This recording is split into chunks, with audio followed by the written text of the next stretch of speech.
Perseorangan lelaki negara Leung Jung Ho tekad memperbaiki prestasi selepas mengakui aksi dipamerkan pada Piala Thomas 2026 di Hong Sen, Denmark tidak mencapai tahap diharapkan. Selaku perseorangan utama negara, Jun Ho gagal menyumbang mata apabila tewas di peringkat kumpulan kepada Finland dan Jepun sebelum sekali lagi kecundang kepada China di suku akhir. Jun Ho yang ditemui sejurus tiba di lapangan terbang antarabangsa Kuala Lumpur KLIA pada 3 Mei mengakui kekecewaan apabila gagal menyumbang kemenangan buat pasukan sepanjang kejohanan. Personally, saya rasa kali ini memang tidak berapa cukup lah dengan performance yang saya buat kali ini.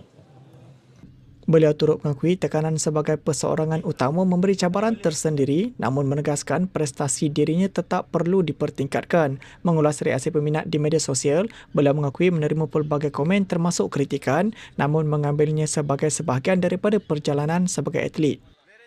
Ya, kalau cakap tak on memang tak tak tak apa tak betul lah, tapi ya tetap orang akan komen apa yang orang nak kan, so ya walau macam mana pun perlulah abaikan.